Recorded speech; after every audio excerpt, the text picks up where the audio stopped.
Bem, pessoal, a gente já terminou as equações incompletas, agora a gente vai passar para a equação de segundo grau completa. O que é que a gente vai ver? Como resolver uma equação dessa?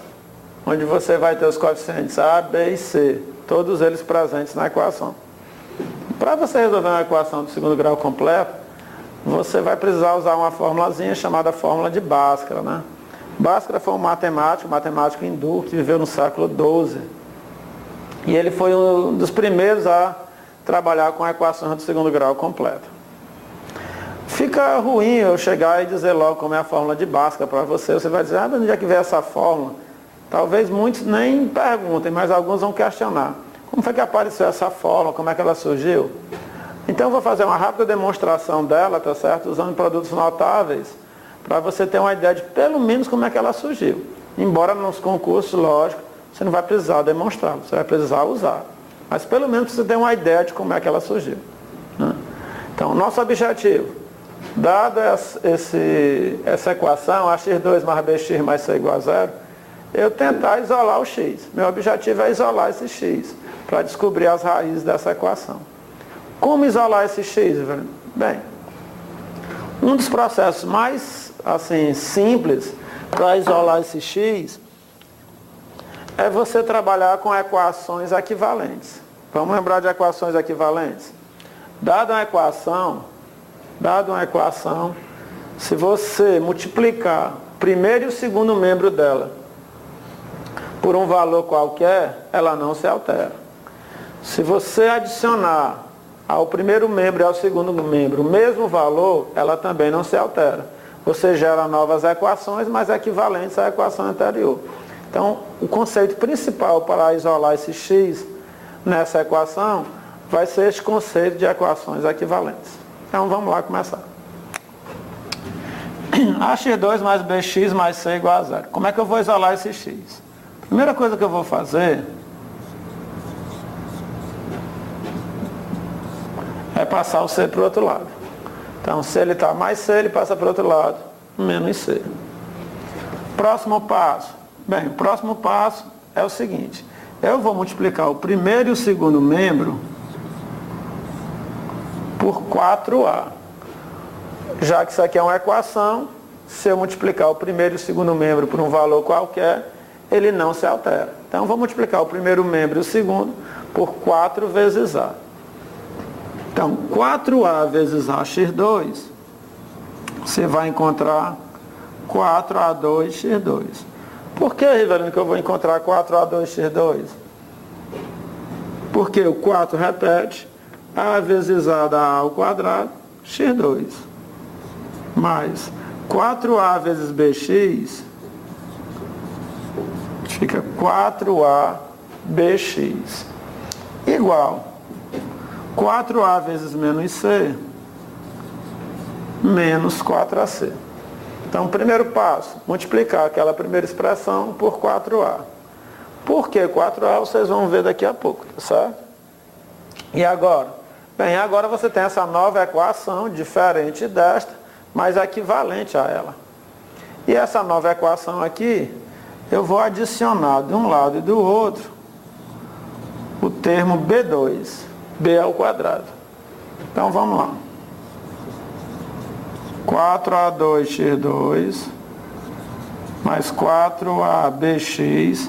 Vou adicionar o primeiro membro, B2, igual.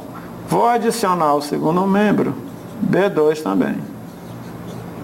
Então, você vai ter, no primeiro membro, 4A2x2 mais 4ABX mais B2. E no segundo membro, você vai ter B ao quadrado menos 4AC. Lembrando que essa equação é diferente dessa, mas são todas equivalentes. Essa é diferente daquela, essa equação é diferente dessa, que é diferente dessa, mas também é equivalente, tá certo? Então, foi o que eu fiz, eu estou gerando equações equivalentes. A segunda equação é equivalente à primeira, só que ela foi multiplicada por 4A. A terceira equação é equivalente à segunda, que é equivalente à primeira. Só que na terceira, além de ter multiplicado por 4A, eu adicionei o B2. Tá certo? Então, sempre lembrando do conceito de equações equivalentes. Rivelino, e agora? Bem, agora, se você lembrar lá do seu 8º ano, né, trinômio quadrado perfeito, você vai ver que essa expressão aqui, depois que eu multipliquei, né, essa anterior por 4A e adicionei B2, a intenção era transformar esse primeiro membro num trinômio quadrado perfeito.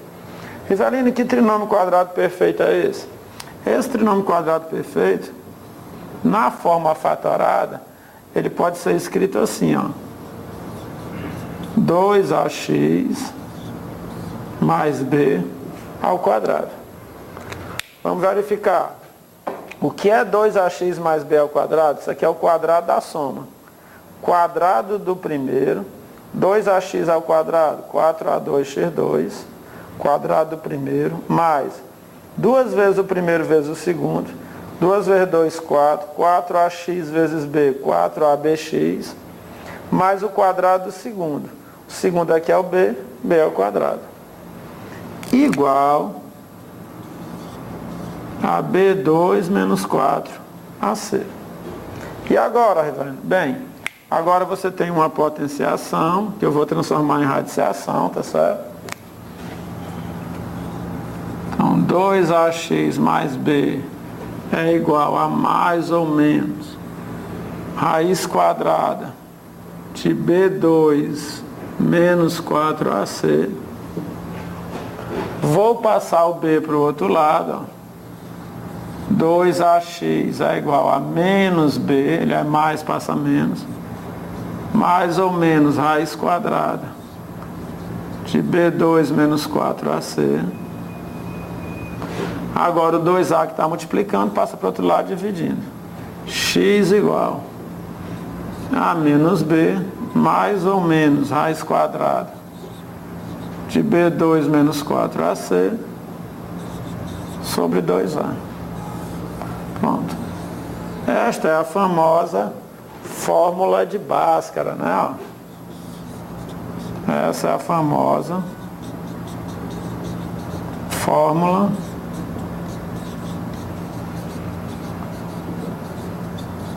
de Bhaskara. Bem, é a fórmula de Bhaskara, mas na realidade Bhaskara nunca viu essa fórmula, tá certo? Essa fórmula foi desenvolvida já, eu acho, lá com René Descartes, e em homenagem a Bhaskara, ele deu o nome dessa fórmula, a fórmula de Bhaskara, tá certo? Mas, na realidade, Bhaskara nunca nem viu essa fórmula. Mas como foi o primeiro a trabalhar com a equação de segundo grau, resolução de equação de segundo grau, ele foi homenageado com essa fórmula, tá certo? Rivelino, toda equação completa a gente vai usar essa fórmula? Vai, só que a gente não vai usar desse jeito, não. A gente vai simplificar um pouquinho mais. Simplificar como? Primeiro, essa expressão que está dentro desse radical, ela vai receber um nomezinho, tá certo? Nós vamos simbolizá-la por uma letra grega, que é um triângulozinho, né? Esse triângulo recebe o nome de delta, né? A letra grega delta. Então, delta vai simbolizar, vai representar o valor numérico daquela expressão, B2 menos 4AC. Então, delta é igual a B2 menos 4AC. Não esqueça, esse delta ele pode ser chamado também, normalmente nos concursos, ninguém chama de delta, a gente chama de discriminante. Mas, Rivelino, por que discriminante? Porque ele me diz como é que vão ser as raízes, se elas vão ser iguais, se elas vão ser diferentes, se elas não vão existir, mas isso são cenas dos próximos capítulos, tá certo? Então, essa expressão que está dentro do radical, ela recebe o nome de discriminante, tá certo? Então, delta igual a B2 menos 4AC. É o discriminante da equação do segundo grau. E por que ele simbolizou esse discriminante por delta? Essa expressão B2 menos 4AC por delta? Para quando a gente for resolver uma equação do segundo grau, ela ficar mais condensada, ela ficar melhor de ser resolvida. Como assim? Vamos lá.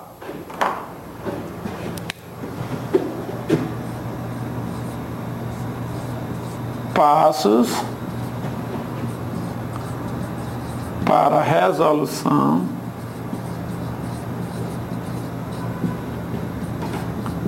de uma equação do segundo grau completa. Toda vida que você for resolver uma equação de segundo grau completa, você vai precisar dar alguns passos. Então, se você seguir esses passos, não tem como você não resolver essa equação. Rivelino, que passos são esses? Vamos lá. Primeiro passo.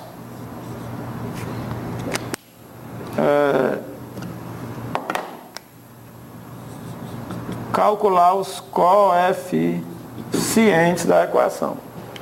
Nosso primeiro passo para resolver uma equação de segundo grau completa é calcular os coeficientes. Na realidade, você não vai nem calcular.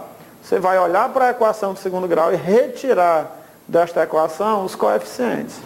Coeficiente A, coeficiente B e coeficiente C.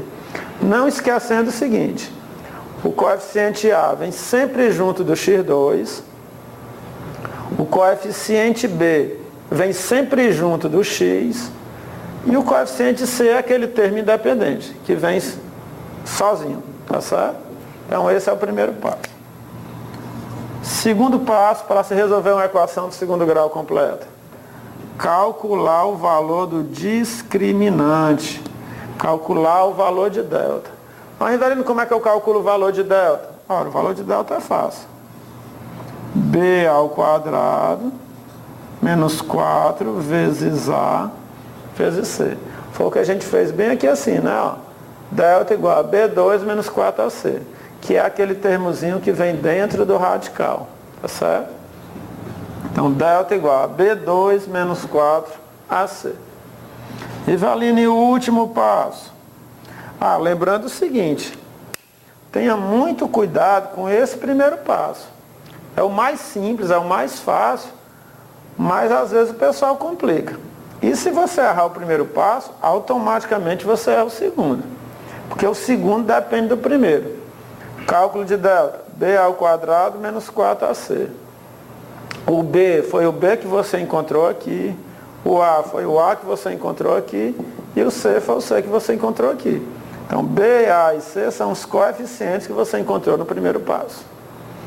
E por último, o terceiro passo. Bem, o terceiro passo é a aplicação da fórmula de Bhaskara, tá certo? Você vai aplicar a fórmula de Bhaskara.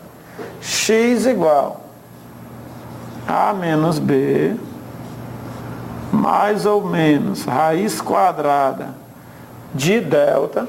Observem a mudança, né? Ó. Aqui ela estava dentro do radical com a expressão B ao quadrado menos 4AC.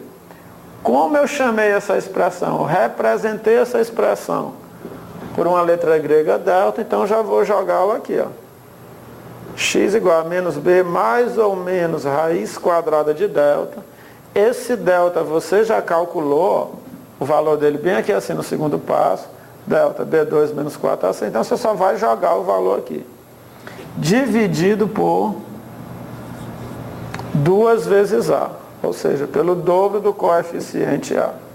Então é bem simples.